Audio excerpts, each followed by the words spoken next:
હવે દત્તાપહાર વચનમ એટલે એ વચનો છે એ આપણા માર્ગથી કોઈ ભિન્ન માર્ગ.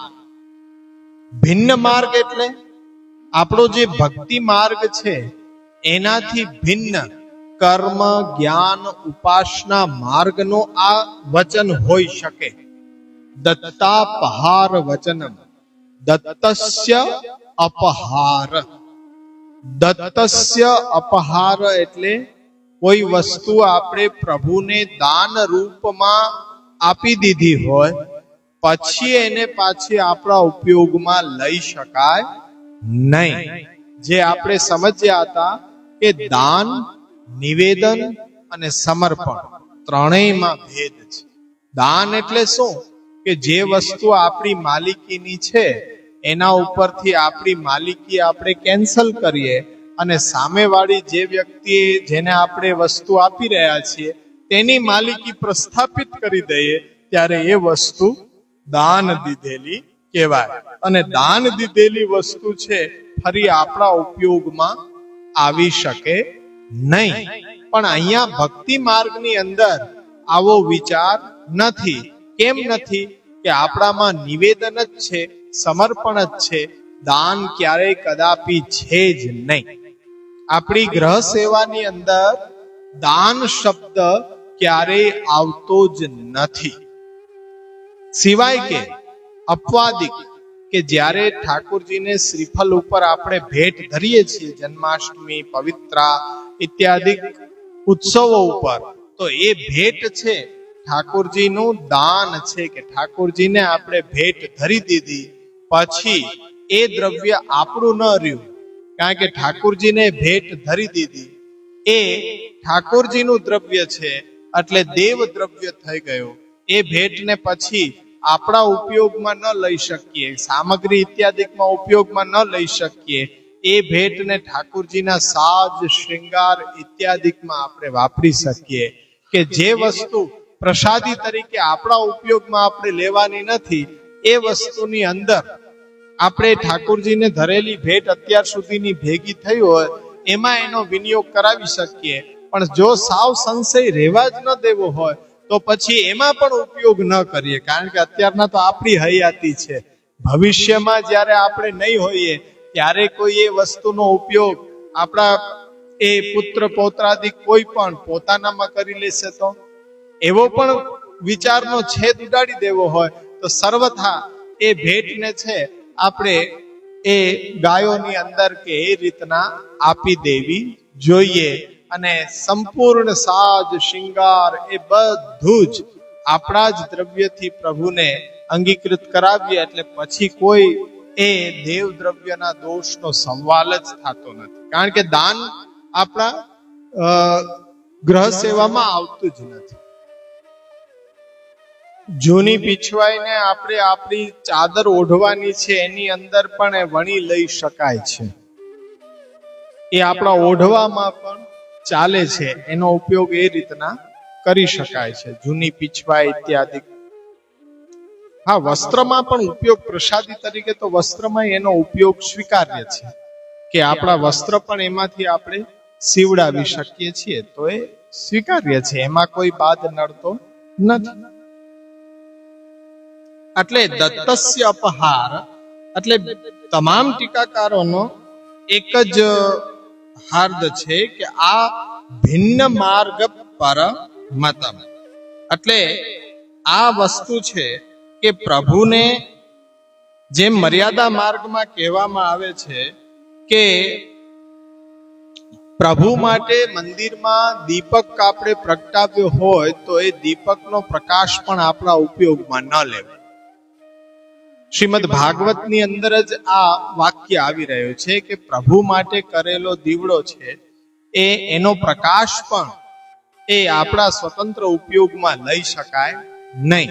તો આવું વચન છે ભાગવતમાં જે જગ્યાએ કહેવામાં આવ્યું છે ત્યાં ભક્તિ માર્ગથી ભિન્ન એટલે કે મર્યાદા માર્ગીય કર્મ, જ્ઞાન, ઉપાસના માર્ગનું વિધાન પ્રભુએ કરેલું છે એટલે તેની અંદર એ સ્વીકાર્ય છે, કારણ કે ત્યાં દાન થયેલું છે. દેવાલયોની અંદર દાન થતું હોય એટલે દેવાલયોની અંદર દાન થયેલી વસ્તુ દેવની કહેવાય. એટલે પછી એકવાર જેમ કે સીધી સમજ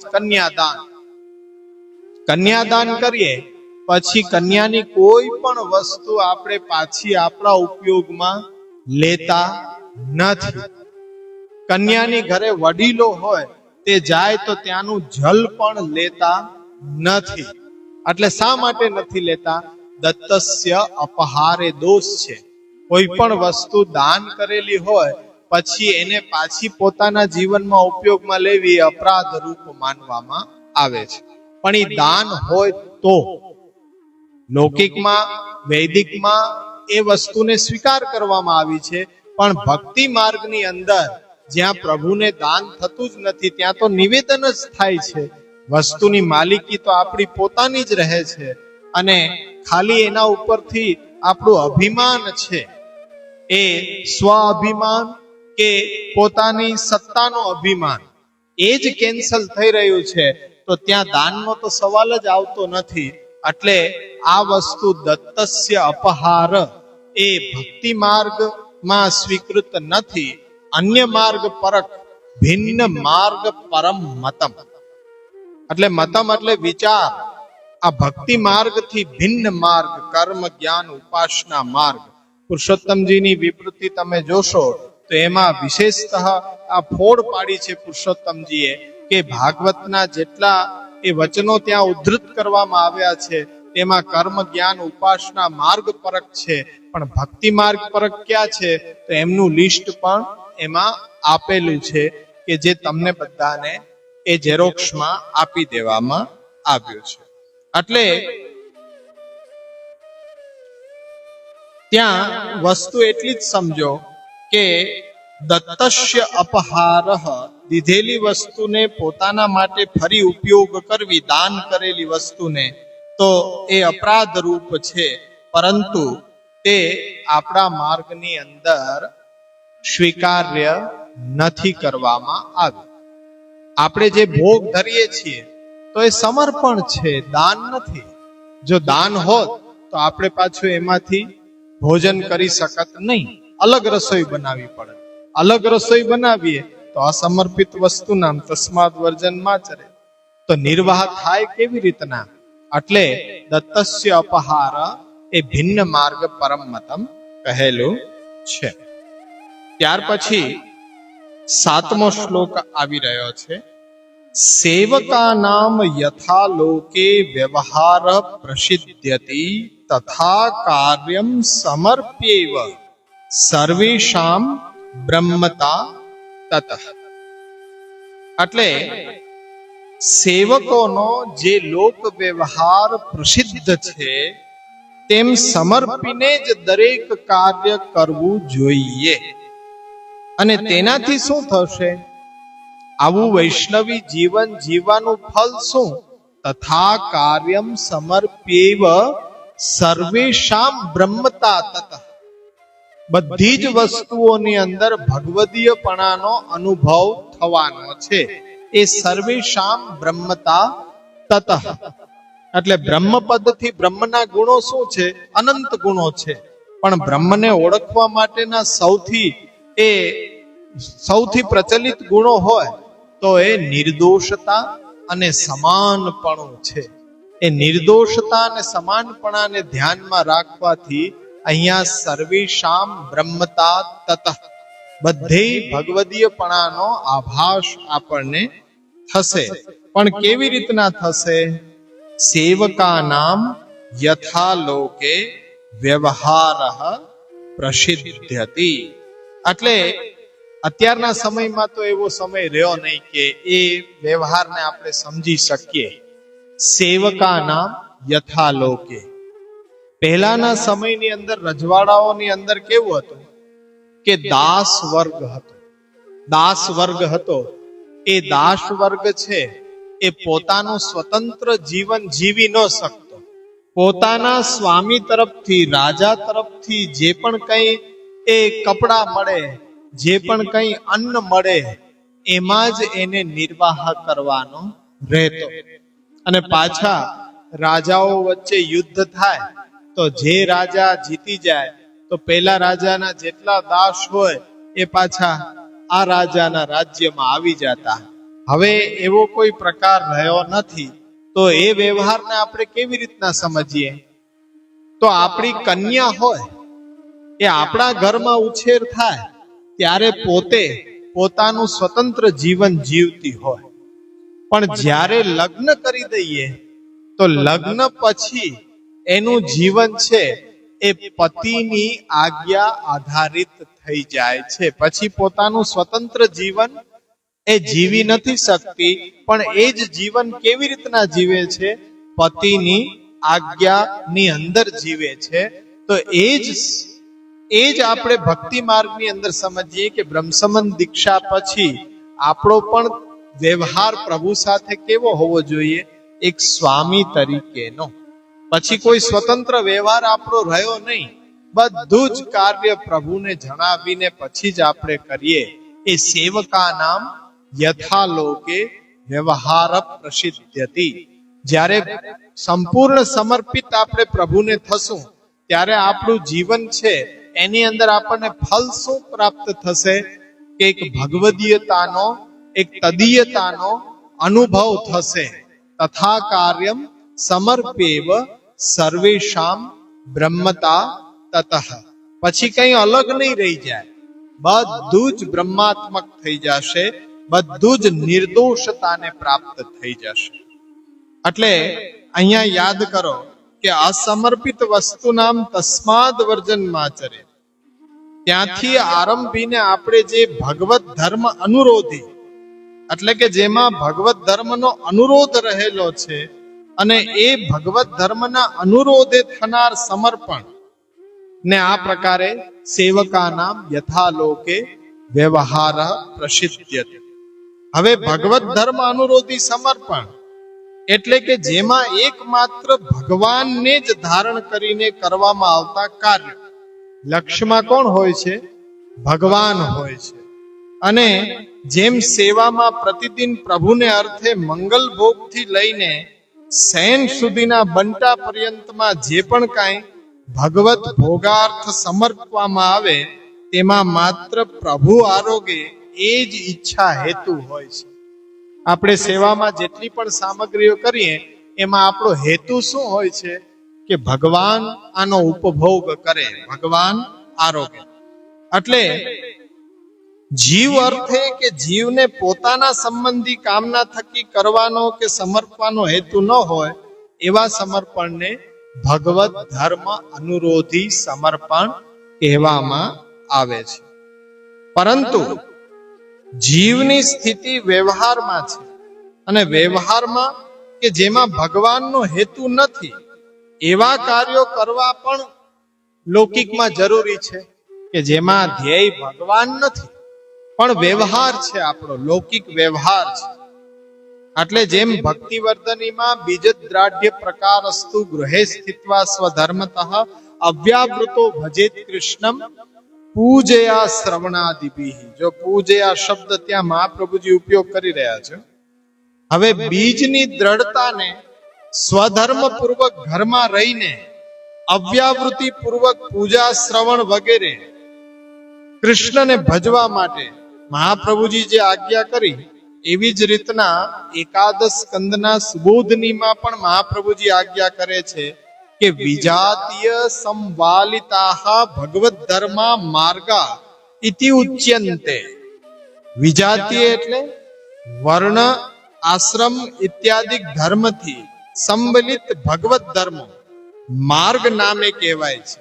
એટલે ભક્તિ માર્ગમાં વર્ણાશ્રમાદિક ધર્મોનું આચરણ પણ મહાપ્રભુજીની આજ્ઞા મુજબ આવશ્યક છે.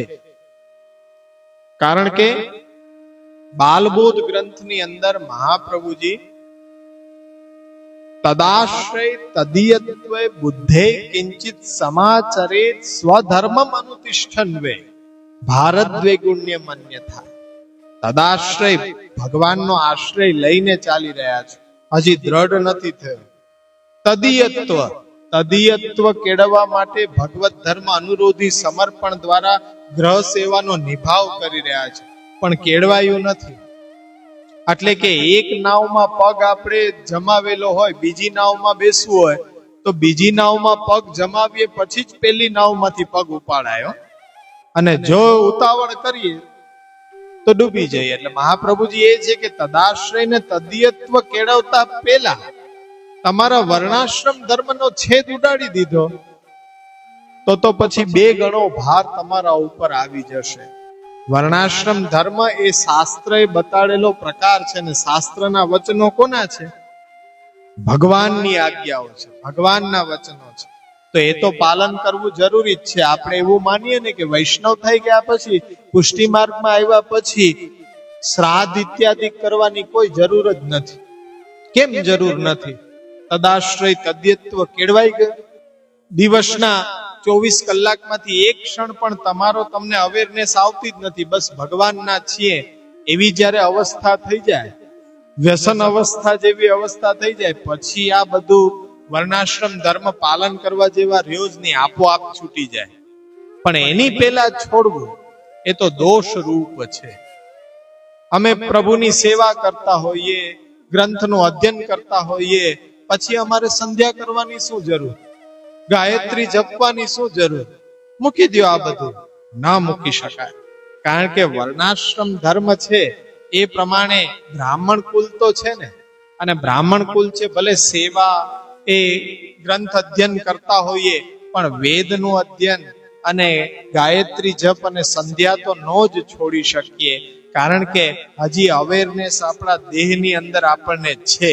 જ્યાં સુધી આ દેહ મને મારો લાગતો હોય, ભગવત સેવા ઉપયોગી ન લાગતો હોય ને મારો સ્વતંત્ર ઉપયોગી લાગતો હોય, એવું અભિમાન મારું ડાયલ્યુટ ન થયું હોય, ત્યાં સુધી મને બ્રાહ્મણ કુલની અંદર જન્મ લીધો છે એ જ્ઞાન છે, તો મારે એનું આચરણ, એ ધર્મનું પાલન કરવું પડે. એટલે એ રીતના જે વર્ણ છે અને આશ્રમો છે, ચતુર્વિધ વર્ણ અને 4 આશ્રમ, એની અંદર જે આશ્રમ અને વર્ણની અંદર આપણે છીએ, આપણને જ્ઞાન છે, તો આપણે અવશ્ય એ સ્વધર્મ રૂપે એ વર્ણાશ્રમ ધર્મનું પાલન કરવું જોઈએ. ભક્તિ પણ હજી આપણે સ્વધર્મ રૂપે સહજતયા ક્યાં સ્વીકારી શક્યા છીએ? પરધર્મ જેવો જ છે ને. કારણ કે ભક્તિ આપણી લાગતી નથી. એ અવસ્થા આવશે ત્યારે આપણે એ સમજવાનું કે વર્ણાશ્રમ ધર્મ આપણા માટે હવે એ જરૂરી નથી. પણ એની પહેલા હવે અહીંયા એમ કહે છે કે વૈદિક લૌકિક ધર્મો પ્રાપ્ત થાય, અને એ તો કરવા લૌકિકમાં આવશ્યક છે. કારણ કે આપણા પુત્ર કે પુત્રી હોય તો એનો વિવાહ પણ આપણે જ કરવો પડશે. માતા પિતા જો હરિશરણ થયા હોય તો એમનું શ્રાદ્ધ પણ આપણે કરવું પડશે. ઘરે આવેલા અતિથિ, સગા સંબંધી કે વૈષ્ણવોનો ઉચિત સત્કાર પણ કરવો પડશે. ફક્ત વૈષ્ણવોનો જ નહીં, સગા વાલા, એ જ્યાં સુધી આપણે માનવ ધર્મ છે ત્યાં સુધી ઘરે આવેલાનો સત્કાર, આદર, અતિથિ દેવો ભવ. પછી એવું નથી કે વૈષ્ણવ જ આવે, અન્ય કોઈ પણ આવે તો એનો સત્કાર પણ એટલા જ એ આદર અને સન્માનથી આપણે કરવાનો. પછી આપણે જે તીર્થ સ્થાનોમાં જઈએ તો તીર્થ સ્થાનોની અંદર દાન પુણ્ય પણ કરવા આવશ્યક છે. પછી સગા સંબંધીઓને ત્યાં શુભ અશુભ પ્રસંગે આપણે કંઈક વસ્તુનો વ્યવહાર પણ એ રાખવો જરૂરી છે. કેમ કે જો કઈ જાય નહીં પણ આપણે કવર તો મોકલવું જ પડે ને, એટલે એ વ્યવહાર તો કરવો જ પડે કે ન કરવો પડે? અશુભ કાર્યોની અંદર બેસવા તો જવું જ પડે ને. શેના ધોરણે જાવ છો? માનવ ધર્મના ધોરણે આપણે ત્યાં એ બેસવા તો જવું જ પડે. તો એ પણ કાર્યો આપણે શુભ હોય કે અશુભ, એટલે એ દાન પુણ્ય, કન્યાદાન કે આવા વ્યવહારો, પત્ની પુત્રાદિકને અર્થે તેમને પહેરવા માટેના વસ્ત્ર, વાપરવા માટેની વસ્તુ, પછી આપણા સ્વાસ્થ્ય માટે ઔષધ, ઉપરાંત પરિવારજનો કે જેમાં આપણે આગંતુકોમાં રુચિ છે તો એના સ્વાસ્થ્યને અનુકૂળ ઔષધ ઇત્યાદિ બધી બાબતોમાં આપણે પ્રયત્ન તો કરવો જ પડશે ને. હવે આમાં સેવકા નામ યથાલોકે વ્યવહાર પ્રસિદ્ધ્યતિ, ભગવત ધર્મ અનુરોધી તો ખરું, પણ વ્યવહાર અનુરોધી પણ સમર્પણનો પ્રકાર છે.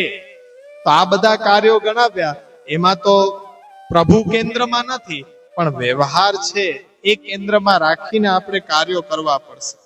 એટલે વ્યવહારમાં રહીને તેવા કાર્યો અને એમાં વપરાતું દ્રવ્ય બધું ભગવત સમર્પણથી અલગ સ્વતંત્ર રીતે તેનો ઉપયોગ કરવો પડે. તેમજ આત્મનિવેદન વખતે સર્વસ્વ પ્રભુને અર્પણ કર્યા પછી તેનો ભગવાનમાં ઉપયોગ થયા વિના પોતાના સ્વાર્થમાં ઉપયોગ કરવો પણ ભક્તિ માર્ગથી વિરુદ્ધ છે. એટલે સમજવાની વસ્તુ એ છે કે ભગવાનને સર્વસ્વનું આત્મનિવેદન કર્યા પછી આપણી અહમતા મમતા જન્ય વિષયોથી પ્રાપ્ત થતો જે લૌકિક વૈદિક વ્યવહાર છે તેને હજી આપણે છોડી શકતા નથી. પણ એવા વ્યક્તિઓ માટે ભક્તિ માર્ગ ઉપર કઈ રીતને ચાલવું, તો એનું સમાધાન મહાપ્રભુજી અહીંયા સેવકા નામ યથા લોકે વ્યવહારઃ પ્રસિદ્ધ્યતિ એ સમર્પણનો બીજો પ્રકાર બતાડ્યો છે, વ્યવહાર અનુરોધી સમર્પણ, કે જેનાથી આપણા વ્યવહાર આપણે ચલાવવાના છે. ભક્તિ અનુરોધી સમર્પણથી શું થશે? ભક્તિ પ્રવૃત્ત થશે. પણ વ્યવહાર અનુરોધી સમર્પણ એટલે આપણા લૌકિક વ્યવહાર પણ આપણે નિભાવ કરી શકશું.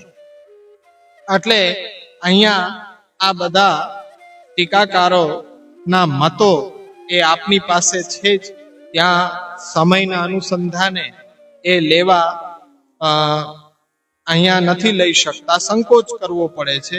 પણ ઘરે વાંચન કરી અને જે આપણે આવતા વખતે આ ગ્રંથની પૂર્ણાહુતિ કરીશું પછી એક પેપર તમારા હાથમાં મૂકવામાં આવશે અને એ પેપર આ બધી ટીકાઓ માંથી કાઢવામાં આવ્યું છે. એટલે શું છે? ઉદ્દેશ્ય એ છે કે તમે વાંચન કરો અને ક્યાંય પણ ન સમજાય તો ત્યાં તમે અવશ્ય પ્રશ્ન કરી શકો છો. હમણાં એક ચિઠ્ઠી આવતી હતી વચ્ચેથી, એ કોણે રોકી લીધી? હાઈજેક કરી લીધી વચ્ચેથી એમ.